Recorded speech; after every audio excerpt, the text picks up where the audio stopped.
Hello everyone, welcome back to the channel. Today we are building tiny homes for each character in the Alice in Wonderland movie.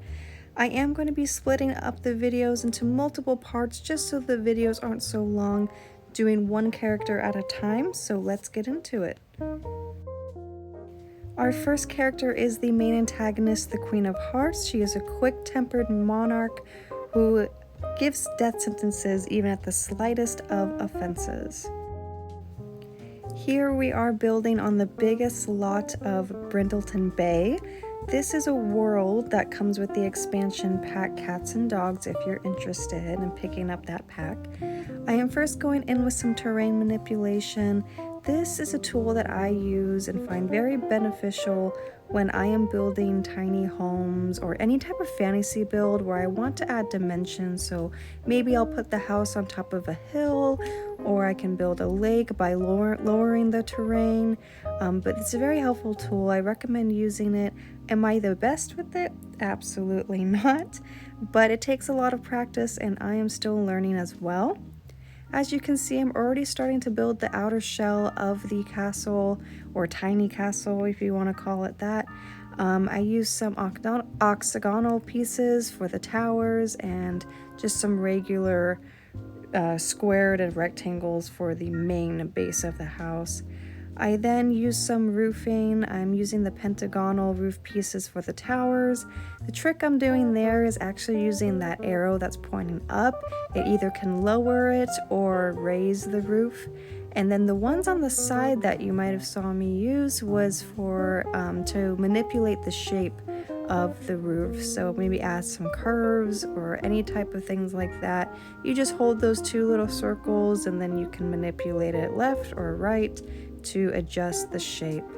Lastly, I'm going in with some just regular roof piecings, just gabled roofs for the 3 rectangle shapes. Next was looking at doors. I landed on this one from Get to Work because 1, it was red, and 2, it had a little heart shape to it, which I really enjoyed. I just used the matching smaller one from Get to Work right on top of the balcony.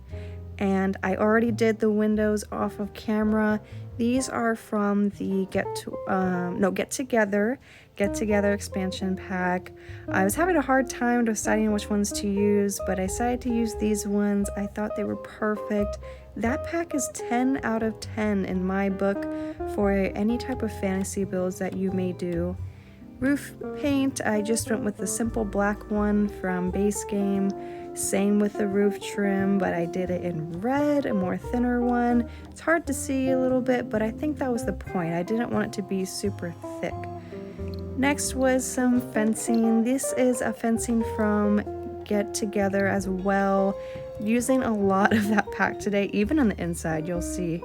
And even the wallpapering on the outside is Get Together again. I just did a simple black stone on the bottom, and then to add more detail, I did some paneling from the same pack right on top.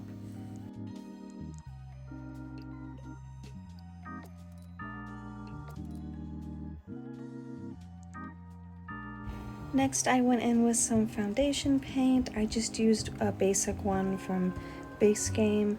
I decided to go with this one because to me, it looked like it had diamonds on the side, and I thought it was very fitting because her guards are literally a deck of cards, so there's obviously the diamonds in it. And this is the final product of the exterior for the Queen of Hearts tiny home or tiny castle. I did some red rose mazes, or a little one, because that was a big part. And I even did some white roses on the side because, you know, painting the roses red. And some checkered flooring for the balcony. I thought it turned out very nice. Going inside, I already did the kitchen just a little bit because I was having a difficult time figuring out a layout, but all of those appliances and countertops, they're from the Realm of Magic expansion pack.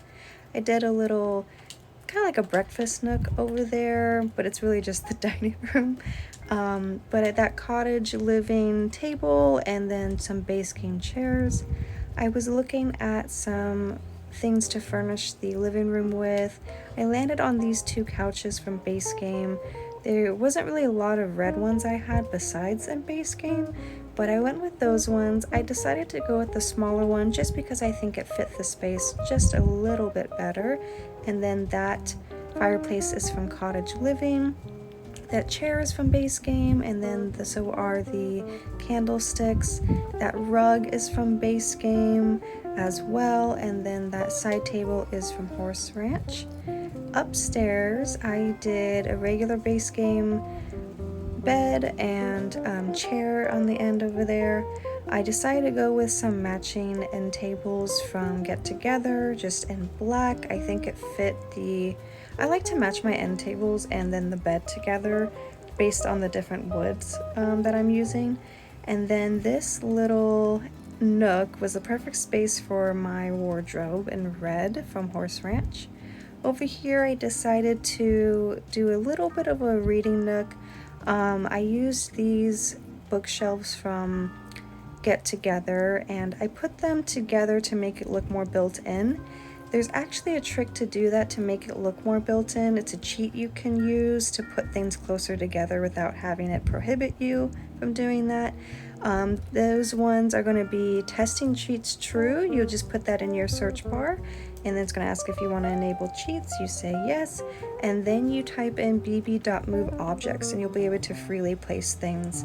It's very helpful. I always put those ones on every time I'm building something. Downstairs, I finished up the flooring and the paneling down here as well. Both are from base game, and also the wallpaper from the bathroom over there to the left. I'll give you more in-depth look later on, but the wallpaper is from the Realm of Magic expansion pack as well. That one is one of my favorite wallpapers. I think it's so pretty, and especially in the red. And then the chandeliers, that one right there is just from base game in the red, and then the other ones for the kitchen and living room are from Cottage Living. I thought those ones were pretty fitting because they kind of looked like flowers where the actual like lamp was for them, and they were in white too, so I thought it was perfect. I wish there was a red one, but there wasn't, so I used the one in white. And this is our final look of the inside of the Queen of Hearts mini home. I just cluttered up some things. I put a lot of heart imagery, even with little cookies on the island right there. They have hearts on them. Some artwork and a lot of foliage, particularly in red and white flowers. And I even added a clock just foreshadowing just a little bit of the characters we're doing next, like the white rabbit. Here's the look of the interior of the bathroom. I didn't get to show, just pretty basic, elegant, looked like something that a royal person would have. And then up top, I just added some more blankets, pillows. I added a portrait. I'm just pretending that would be the Queen of Hearts.